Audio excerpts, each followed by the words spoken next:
That's right, Brandon. I'm out here at Stellar Field with the infamous SpongeBob himself, David Rusovsky. David, it's a pleasure to meet you. Pleasure to meet you. We're going to walk from foul line to foul line, get to know more about SpongeBob SquarePants.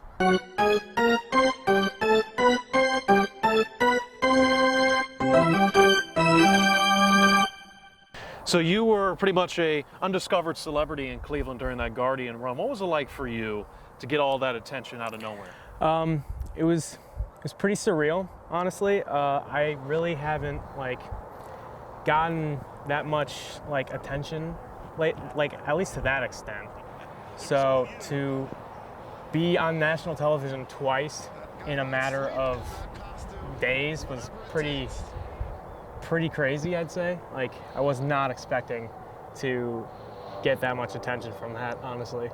Where was the inspiration to become SpongeBob? I know Oscar Gonzalez had the walk-up thing, but where'd you find that costume at? It was just kind of sitting in my basement, and then I saw that he was going up with that walk-up song, and then I kind of put two and two together and realized that I could do this kind of stupid thing and start wearing it to games, and it paid off.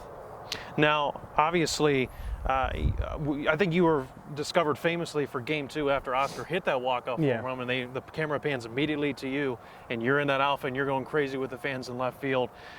What was it like when you came back home or you looked on your phone and you saw that you were actually on TV? So, yeah, I obviously wasn't on my phone when the home run happened. The internet at Progressive Field isn't the greatest, I'd say, and so I didn't know about it. And then 5 minutes after I walked out of the stadium, my phone just goes berserk. I check, and then half of everyone I knew were texting me, sending me messages, and they were saying, "Oh my gosh, you're on TV, you're on SportsCenter, you're on ESPN." It was pretty crazy. Yeah, and then my phone my phone was at 20% when I left the stadium, and it almost died because of how many notifications I was getting on the way home. So then, the Rays series is done, the Guardians are in the divisional series with the Yankees, and next thing you know, the fans are buying you tickets to actually go to the game. How cool was that? Yeah, that was pretty breathtaking. I knew as soon as the wild card game happened and I was on TV, I knew I had to keep it going. I knew I had to keep going to games. So as a college student, I knew I wasn't going to be able to financially be able to keep that going. I didn't know how long they were going to go. So I knew I was going to have to start getting help. So I started tweeting out, "Hey guys, if you can help support me in any way, that'd be really cool." And then in a matter of hours, Guardians fans just were able to help me get to the games, and I'm really grateful for that. Now let's talk a little bit more. Obviously your fandom's right now because of the SpongeBob costume, everything related to it. But I know, just doing a little bit of research on you, that on Twitter you have your own sports page. And you've had quite a bit of followers follow you and listening to your content. What has that been like? Seeing that maybe that surge in the following, and now your content's starting to get a lot of attention. Yeah. So before this, I more steer towards data visualization and sports graphs and stuff like that, sports statistics.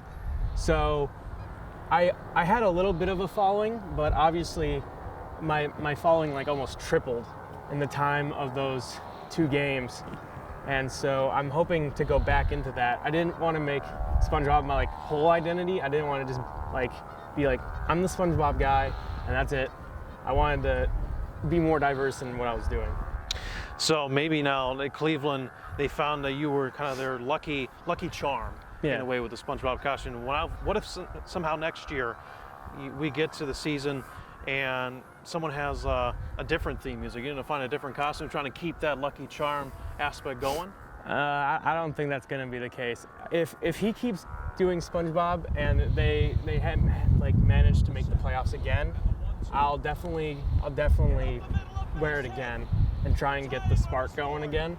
But if he decides, hey, I'm calling it after this season, that was my run with this SpongeBob song, I'll respect that, and I'll put it back in the basement and just let it be there forever. Who knows? Maybe you'll actually get in Cooperstown someday. Maybe it'll be so popular, your costume that you just found in your basement one day will end up in the Baseball Hall of Fame. You never know. I got to ask you, I got to pick your sports brand. I want your opinion on something. The Guardians, they made it to the ALDS with all that young talent. Who's one veteran you think they should sign in the offseason to really boost them over that hump? I'm a big fan of Sean Murphy, the veteran catcher from Oakland. I respect Austin Hedges and Luke Maile. I don't think they were really producing offensively, and as a team that strives on like contact and just getting it in play, they really didn't do that offensively. So I don't think we can really rely on Bo Naylor to be the guy. I know a lot of players this season were becoming the guy and stepping up, but I think we need to sign a veteran slugger, a catcher. Well, David, aka SpongeBob, it was a pleasure to walk foul line to foul line with you. You were really an inspiration for all us Guardian fans, including myself. It was a pleasure being able to meet with you and speak to you today. Yeah, I really appreciate it. And for BG24 News, I'm Steve Iwanek, and we send it back to you, Brandon.